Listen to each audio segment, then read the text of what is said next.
नमस्कार दोस्तों, मैं अतुल गंगवार बिहार अपडेट की इस खास पेशकश बड़ी खबर में आप सबका स्वागत करता हूं, अभिनंदन करता हूं। बिहार से जुड़ी हुई तमाम छोटी बड़ी राष्ट्रीय अंतर्राष्ट्रीय खबरें, उन पर रहती है हमारी पैनी नजर, जिस पर हम चर्चा करते हैं अपने विशेषज्ञ पत्रकार साथियों के साथ। हमारे साथ आज जुड़े हैं वरिष्ठ पत्रकार रवि पराशर जी। रवि जी, आपका स्वागत है।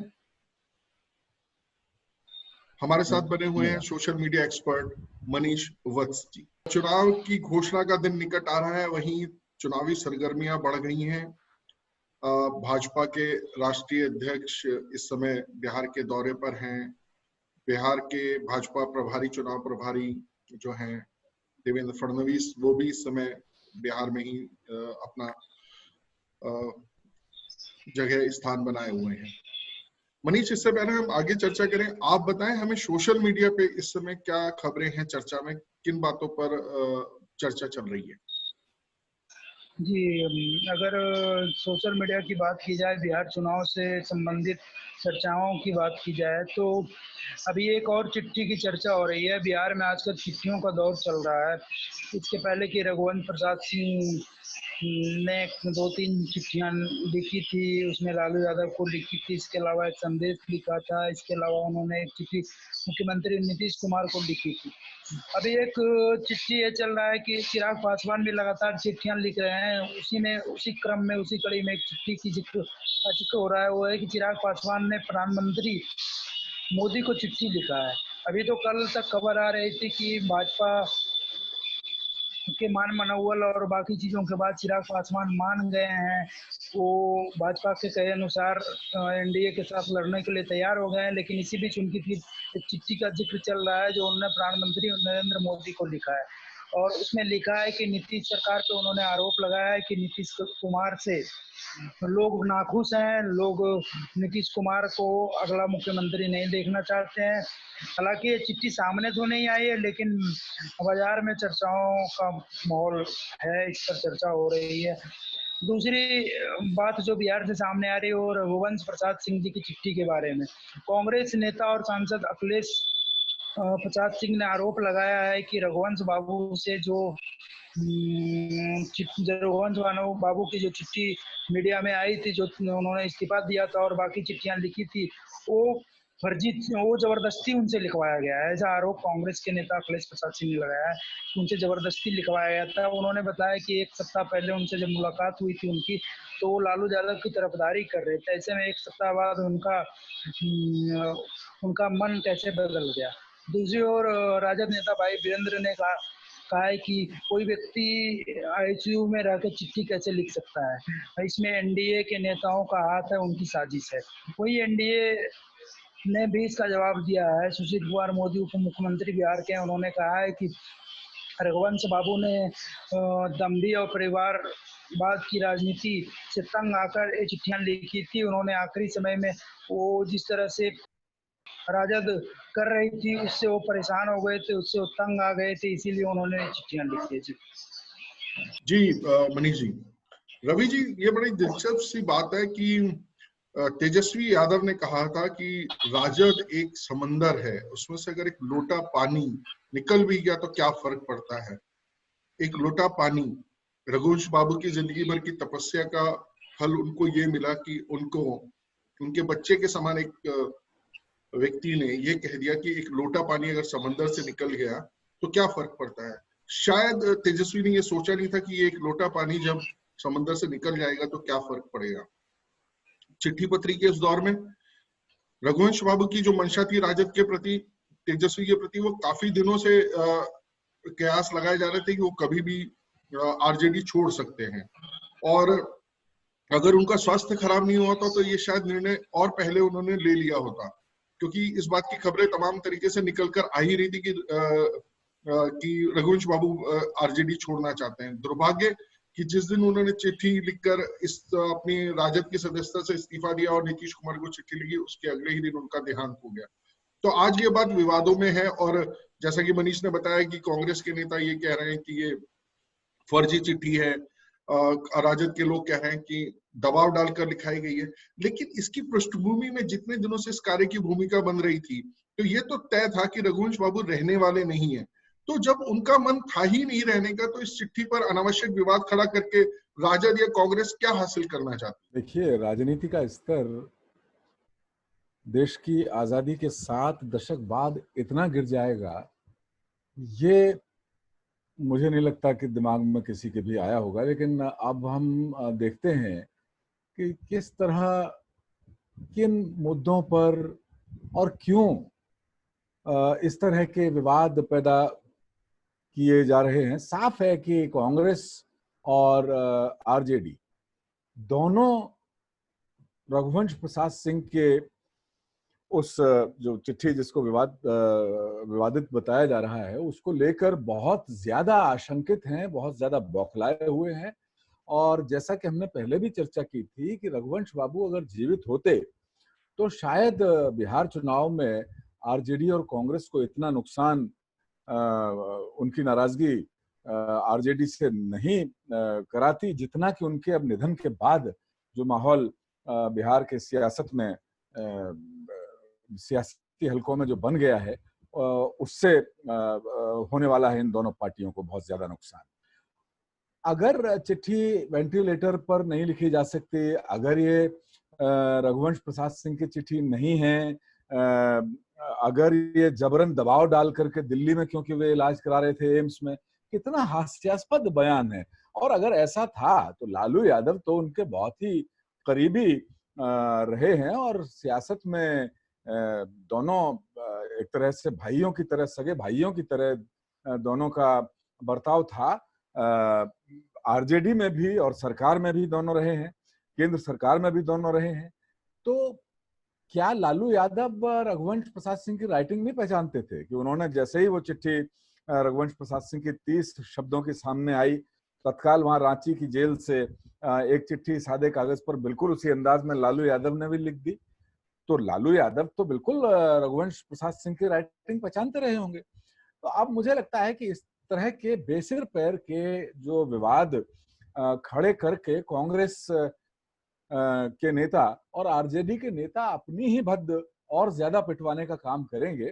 जाहिर बात है कि आपने कहा कि रघुवंश प्रसाद सिंह कोई अचानक आरजेडी से नाराज नहीं हुए। उनकी नाराजगी का जो दौर है वो काफी पहले, मुझे लगता है 2-3 वर्षों से ये सिलसिला बाकायदा चला आ रहा था और अब चीजें आके एकदम से चरम पर आ गई। तो ये कहना कि उन्होंने उनसे जबरन चिट्ठी लिखवा ली गई, अरे भाई कौन जबरन चिट्ठी लिखवा लेगा एक बीमार नेता से? और आईसीयू में वेंटिलेटर पर अगर कोई है तो कैसे चिट्ठी लिख लेगा? तो कोई इस बात में कौन देख रहा था कि जब वो चिट्ठी लिख रहे थे तब वो होश में नहीं थे? वेंटिलेटर पर होने का मतलब ये नहीं होता है कि आदमी हरकत बिल्कुल नहीं कर सकता है। एहतियातन भी कई बार वेंटिलेटर पे रखा जाता है। वेंटिलेटर का जो प्रोसेस है वो हमेशा ऑन नहीं रहता। तो ये चीजें जो है ये बताती हैं कि आरजेडी बहुत बुरी तरह से डरी हुई है। आरजेडी जब सत्ता पक्ष पर लगातार आरोप लगा रहे हैं तेजस्वी यादव और आरजेडी के दूसरे नेता, तो कम से कम कहीं तो टिके। अब रघुवंश प्रसाद सिंह के निधन के बाद, उनके पंचतत्व में विलीन हो जाने के बाद उनकी चिट्ठियों पर जिस तरह से विवाद खड़ा करने का प्रयास किया जा रहा है, बहुत ही छोटी सोच को दर्शाता है। जी जी बिल्कुल। वैसे ही जैसे मनीष ने कहा कि इंटरनेट के युग में जब ईमेल्स पर काम चल रहा है, इस समय बिहार की राजनीति में चिट्ठियों पर बात हो रही है। एक और चिट्ठी चर्चा में है, चर्चा में है चिराग पासवान की, जो उन्होंने प्राइम मिनिस्टर को लिखी है, प्रधानमंत्री को लिखी है, और उसमें ये कहा है कि नीतीश कुमार के बारे में उन्होंने टिप्पणी की है कि जनता उनके कार्यकाल से खुश नहीं है और वो उन्हें वापस मुख्यमंत्री नहीं देखना चाहती। अभी हम 2 दिन पहले कयास यही लगा रहे थे कि जगत प्रकाश नड्डा और नीतीश कुमार के बीच में जो बातचीत हुई है उसके बाद शायद ये मामला सुलझता नजर आया था, लेकिन ये चिट्ठी हकीकत कुछ और ही बयान करती है, क्योंकि उसके बाद चिराग का भी एक बयान आया था कि हम भाजपा जैसा कहेगी हम उनके साथ हैं, चुनाव उनके साथ ही लड़ेंगे और जैसा वो कहेंगे वैसे ही हम काम करेंगे। और उन्होंने ये भी कहा था कि नीतीश कुमार उनके सीएम हैं, अगर उनकी बात मैं उनसे नहीं कहूंगा तो किसी और से कहूंगा क्या। लेकिन ये चिट्ठी कुछ और ही बात कह रही है, किसी और ही जगह इशारा कर रही है। तो कहीं ना कहीं लग रहा है कि चिराग की जो अपनी महत्वाकांक्षा है वो समाप्त नहीं हुई है और उनके मामले का हल नहीं हुआ है। ये दिक्कत का विषय हो सकता है एनडीए के लिए। बिल्कुल अतुल जी, ये दिक्कत का विषय हो सकता है। और देखिए, उनके पिता ने भले ही ये कहा हो कि वे चिराग पासवान के जो पार्टी अध्यक्ष के तौर पर जो भी एलजेपी को लेकर फैसले हैं उन पर पूरी तरह सहमत हैं, सहमत रहेंगे, अडिग रहेंगे, जो चिराग कहेंगे वे रामविलास पासवान भी मानेंगे। लेकिन वस्तुतः इस तरह के बयान जब दिए जाते हैं तो कहीं ना कहीं तिनके वाली दाढ़ी में तिनके, मैं चोर शब्द इस्तेमाल नहीं करूंगा इस मुहावरे में, लेकिन दाढ़ी में तिनका अटके हुए होने की बात तो हम कह ही सकते हैं। अदरवाइज कोई भी किसी भी पार्टी का अध्यक्ष अगर है और अगर कार्यकर्ता कोई अगर है और वो ये कहे यहाँ पिता पुत्र के संबंधों को हम थोड़ा सा दरकिनार कर दें, तो कार्यकर्ता ये कहे कि मैं और बड़ा ताल ठोक के कहे, मीडिया में कहे कि मैं जो है अपने पार्टी के अध्यक्ष की बातों से बंधा रहूंगा, तो ये बड़ी बेतुकी सी बात लगती है। भाई, आपको नैतिक तौर पर बंधा रहना ही पड़ेगा। ये आपको एस्टेब्लिश करने की, इसको मीडिया में सुर्खियां बनाने की या बनने देने की जरूरत नहीं होती है। पार्टी अध्यक्ष है, उसका जो फैसला है वो मान्य होना ही चाहिए। तो रामविलास पासवान, जाहिर है कि मुझे नहीं लगता कि सियासी तौर पर उनकी जो हालत है अभी, वो छत्तीसगढ़ में जो नेता रहे हैं कांग्रेस के, जो मुख्यमंत्री भी पहले रहे अजीत जोगी, और उनके बेटे जैसे संबंधों वाली बात हो, ऐसा तो नहीं है। ऐसा नहीं लगता बिल्कुल कि वे अपने बेटे के आगे मजबूर हो गए। अजीत जोगी की जो उनका बेटा बोलता था, अब तो अजीत जोगी का भी निधन हो गया। तो ऐसी स्थिति मुझे लगती नहीं है रामविलास पासवान के परिवार में कि उनको इस तरह के बयान देने पड़े। जाहिर है कि चिराग पासवान की महत्वाकांक्षाएं, जैसा कि आपने कहा कि उन पर अभी पानी के ठंडे छींटे नहीं पड़े हैं, और उनको ये कहीं उल्टा ना पड़ जाए, ये जो राग है, ये रायता ना फैल जाए कहीं उनका, कहीं उफनता हुआ दूध जो उबाल मार रहा है कहीं बर्तन के बाहर अगर निकलने जी लग गया, तो फिर शायद एलजेपी के लिए बिहार चुनाव में मुश्किल आ सकती है। जी क्योंकि क्योंकि आपको कहीं तो मानना पड़ेगा। जी जी आप अगर साथ हैं तो साथ हैं, नहीं हैं तो नहीं है, क्योंकि अब बहुत ज्यादा समय नहीं है। बीजेपी को भी मुझे लगता है, हालांकि जिस तरह से देवेंद्र फडणवीस और बीजेपी के दूसरे नेता बहुत सहज होकर बयानबाजी कर रहे हैं कि नहीं नहीं सब कुछ ठीक हो जाएगा, सब कुछ ठीक है, लेकिन अगर चिराग की महत्वाकांक्षाएं इसी तरह उफान मारती रही तो शायद एनडीए को तो मुश्किल होगी ही होगी, लेकिन ज्यादा मुश्किल चिराग पासवान को होगी। जी बिल्कुल बिल्कुल। मनीष, अगर आपकी वर्चुअल दुनिया से बाहर आए, आभासी दुनिया से बाहर आए, आपके सोशल मीडिया से बाहर आए, तो आपको क्या लग रहा है जमीन पर कुछ जो चर्चाएं हैं चुनाव को लेकर, क्या कुछ गर्म होनी शुरू हुई हैं? क्योंकि अ, आप वैसे तो कोरोना का काल है, लॉकडाउन है, बहुत सारी व्यावसायिक गतिविधियां शुरू नहीं हुई हैं, लेकिन अगर क्या आपने कुछ अंदाजा लिया है चाय की दुकान, चाय की टपरी पर और पान की दुकान पर और जिसे कहते हैं कि बार्बर शॉप्स में, हज्जाम के यहाँ कुछ चर्चाओं के बारे में कुछ गर्मी शुरू हुई है चुनाव को लेकर अभी फिलहाल क्या? जी, निश्चित रूप से, चूंकि हालांकि पिछले साल 2015 या 2010 के मुकाबले 2020 में देखा जाए तो ये चर्चाओं का बाजार थोड़ा सा नरम है। कारण कोरोना रहा हो, कारण मार्केट की मंदी रही हो, कारण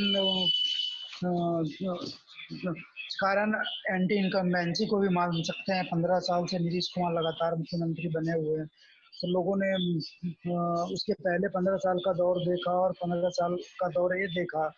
तो जो भी कारण रहा हो, चर्चाएं थोड़ी कम है लेकिन चर्चाएं तो हो रही है, लोग बातें कर रहे हैं। इस बीच में जो बातें समझ में आ रही है, जो मैं सुन रहा हूँ लोगों की, एक बात है, इस चुनाव में कहीं ना कहीं घूम फिर कर फायदा भाजपा को होने जा रहा है। मतलब कहने का मतलब, अगर एंटी इनकम्बेंसी भी है तो उसका नुकसान जनता दल यूनाइटेड को होगा, ना कि भाजपा को।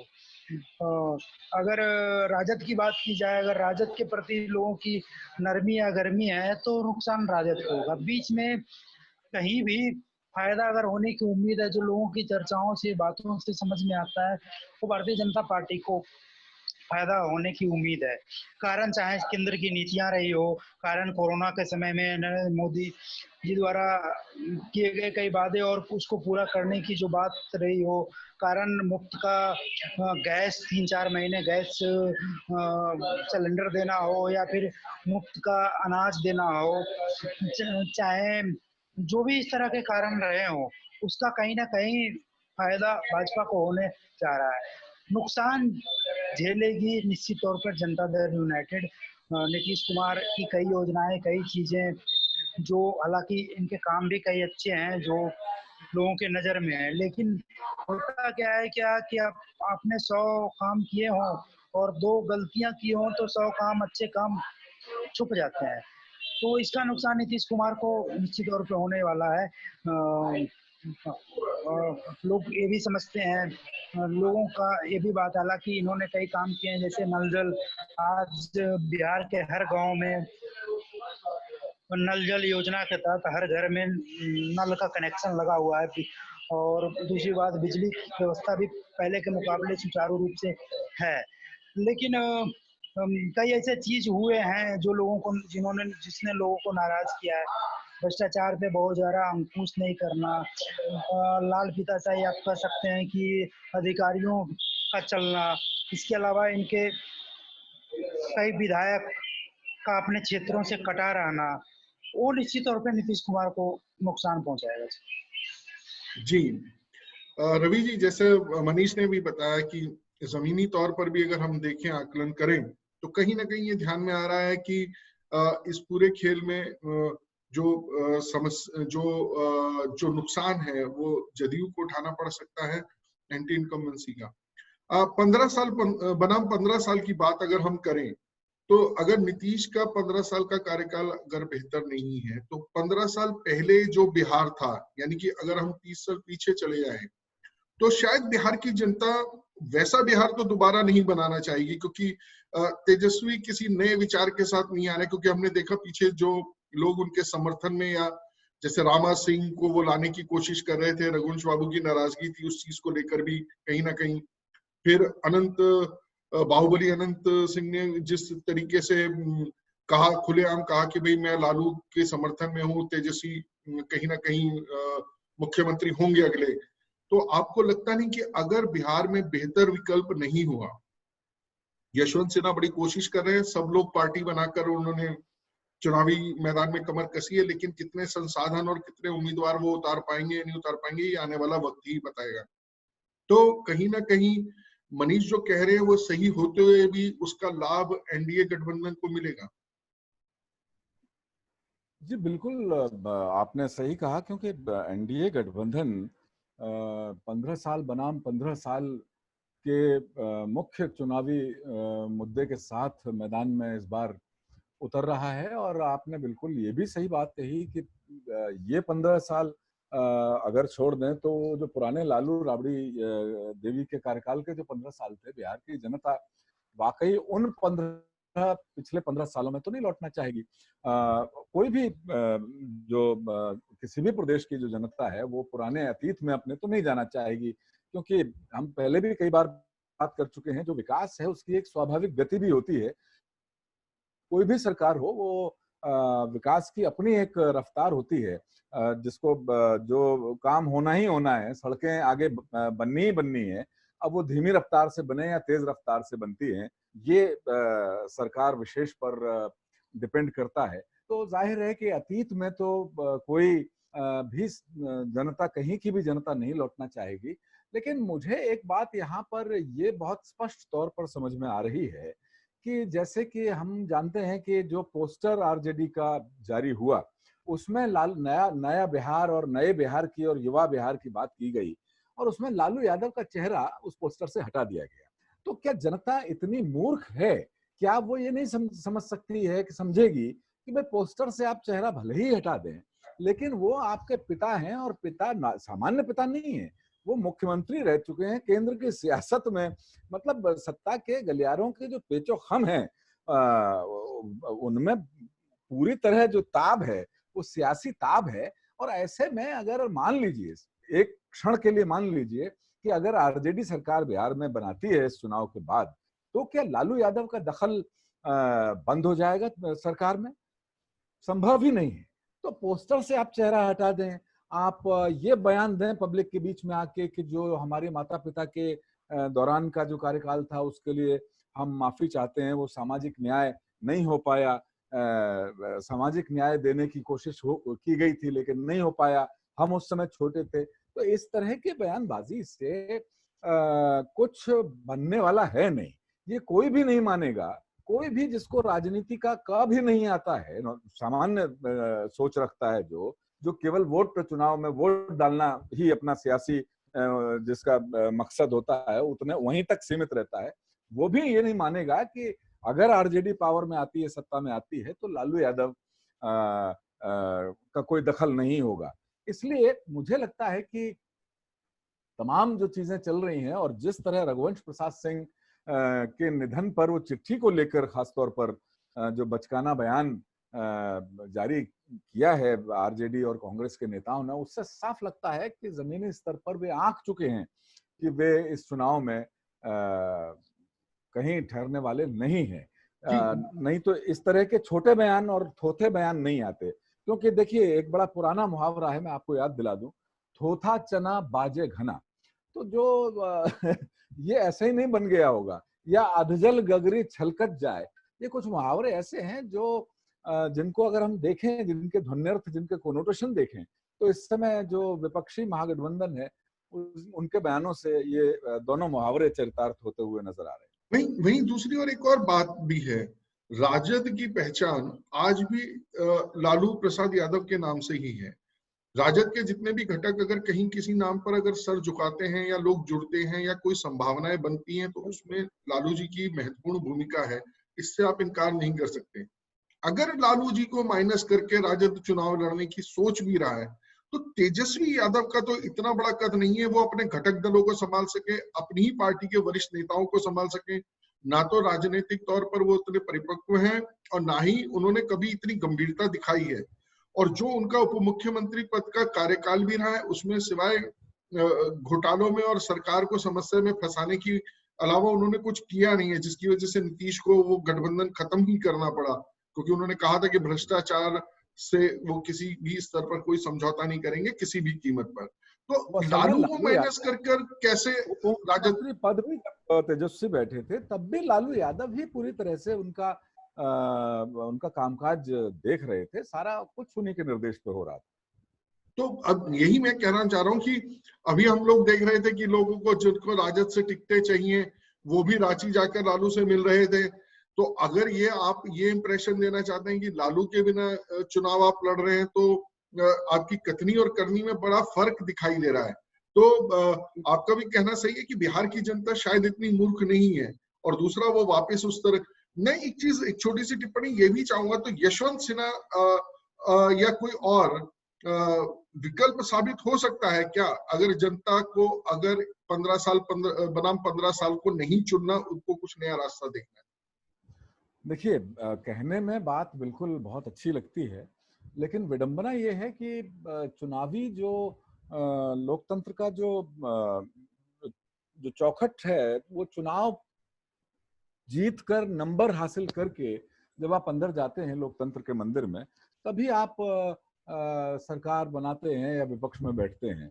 अब कहने में तो बहुत सही लगता है कि यशवंत सिन्हा वरिष्ठ नेता हैं, केंद्र सरकार में कई अहम जिम्मेदारियां अटल बिहारी वाजपेयी की सरकार में उन्होंने निभाई थी और बड़ी बहुत कामयाबी उनको अपने जो कार्य के निष्पादन में थी उस समय मिली थी।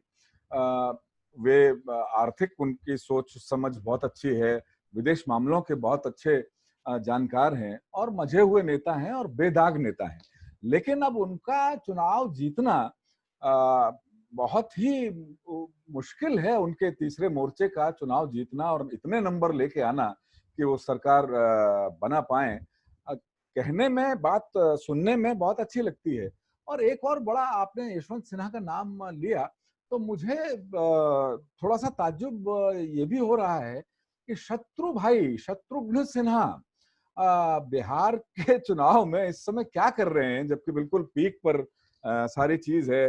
वो कांग्रेस की तरफ से कोई बयान बिहार चुनाव को लेकर उनके मुंह से तो नहीं आया। वो जो खामोश उनका जो पॉपुलर डायलॉग है, वो खुद भी मुझे लग रहा खामोश हैं, और ये खामोशी जो है उनकी मतलब समझ में नहीं आने वाली है।